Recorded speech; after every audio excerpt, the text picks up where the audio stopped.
حمدیہ حصہ پنجم کے اندر جو یہ پیش گوئی کی اس کے اندر 80 سال یا 5-6 سال اوپر یا کم. پھر جو تحفہ گولڑویہ کے اندر اس پیش گوئی کو دہرایا تو اس کے اندر 80 برس 2-3 سال زائد یا 2-3 سال کم. پھر 40 کے اندر جب اس کو دہرایا تو کہا 80 سال یا اس کے قریب یا کچھ سال زائد. یہاں سے نتیجہ یہ نکلتا ہے کہ مرزا غلام قادیانی کو اپنے 80 برس ہونے کا عمر کے ہونے کا یقین تھا، اور اس کے اندر ہے ویسے ابہام. آپ غور کریں، حالانکہ میں پہلے وہ جو 6 امور مہمہ بیان کر چکا ہوں اس کے اندر میں نے واضح کیا تھا کہ سچے نبی کی جو پیش گوئی ہوتی ہے اس کے اندر کسی قسم کا خفا اور ابہام نہیں ہوتا، جبکہ یہاں پر ہے. پہلی پیش گوئی میں یہ کہا کہ 80 سے 5 یا 6 سال اوپر یا کم، یہ بھی ابہام ہوا. دوسری میں کہا 2-3 سال اوپر یا کم، یہ بھی ابہام ہوا. پھر تیسری میں جا کے کہا 80 حولا او قریبا من ذالک او تزید علیہ سنینا، یعنی 80 سال یا اس کے قریب یا کچھ سال زائد. تو یہ بھی جو ہے ابہام ہے، کچھ سال زائد ہونا یا قریب ہونا. یہ جو الفاظ ہیں یہ ان میں اخفاء ہے، ابہام ہے. ناظرین کرام، غور کرنے کی بات یہ ہے کہ مرزا غلام قادیانی نے اپنی یہ جو پیش گوئی عمر کے حوالے سے پیش کی ہے، آپ غور کریں، مرزے نے اس کے اندر زیادہ سے زیادہ اور کم از کم ہونے کے 3 قول پیش کیے ہیں. زیادہ سے زیادہ ہونے کے 3 قول یا 84 سال، یا کم از کم کے جو قول ہیں وہ جو پیش کیے کم از کم کے 74 سال، 77 سال یا 76 سال. یعنی اس کے کہنے کا مطلب یہ ہے کہ میری عمر کم از کم یا 74 سال ہوگی یا 76 سال ہوگی یا 77 برس ہوگی. اسی طرح اپنی عمر کے زیادہ سے زیادہ ہونے کا جو قول کیا وہ یا 86 برس یا 83 برس یا 84 برس.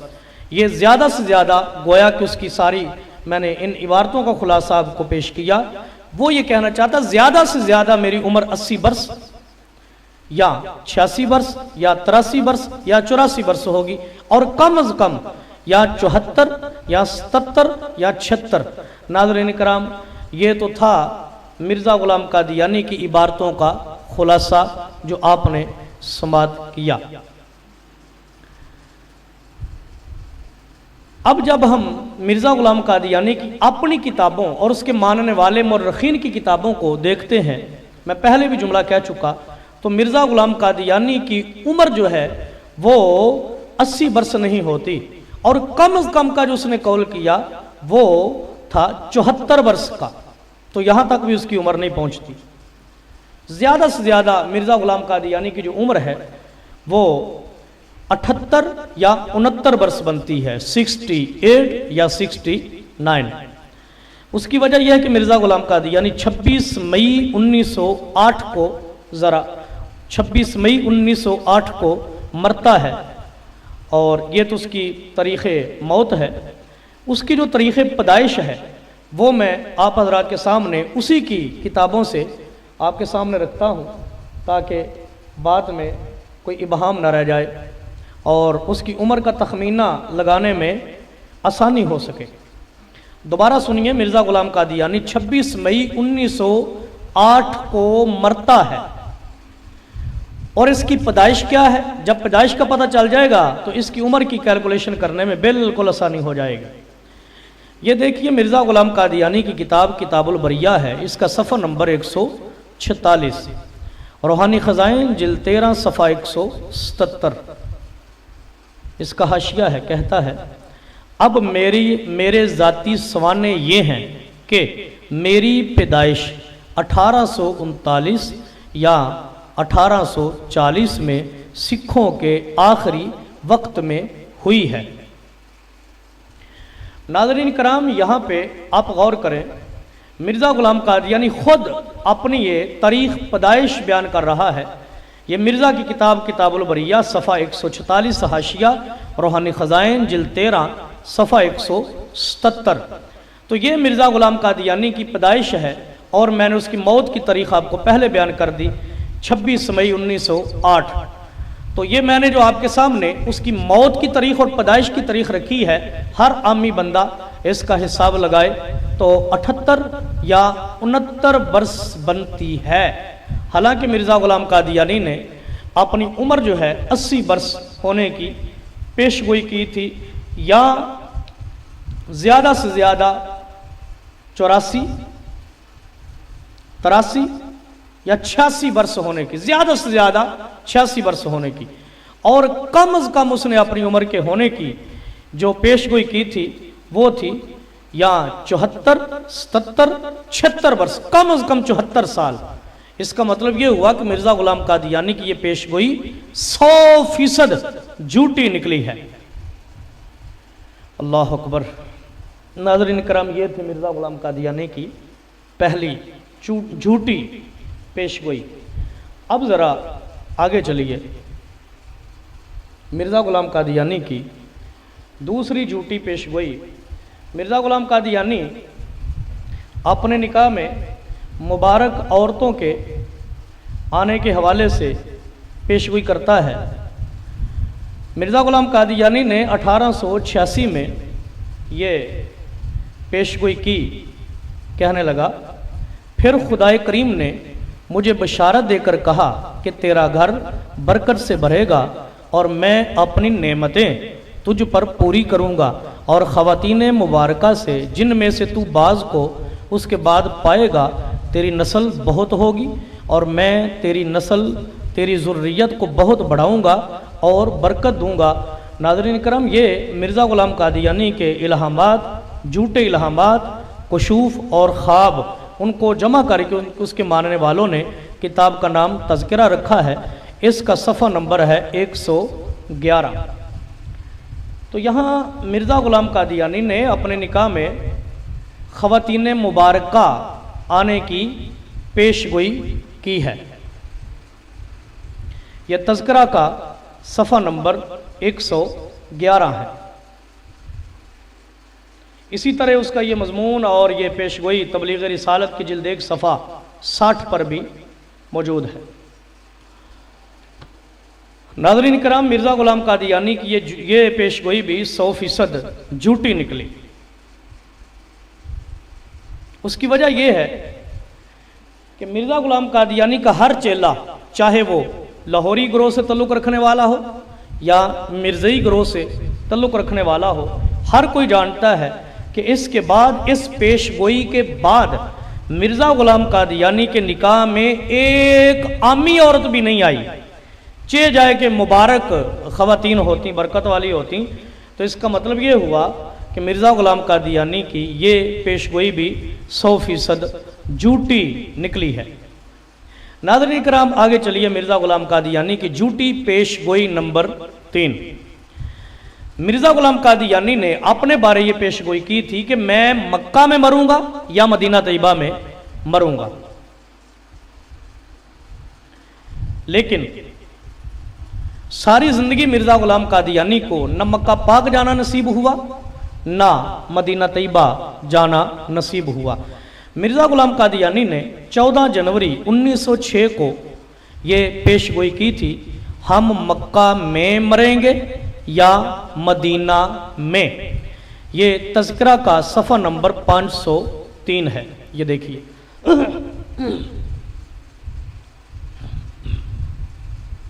یہ مرزا غلام قادیانی کی پیش گوئی ہے۔ تذکرہ کا صفحہ 503 کہتا ہے، ہم مکہ میں مریں گے یا مدینہ میں مریں گے۔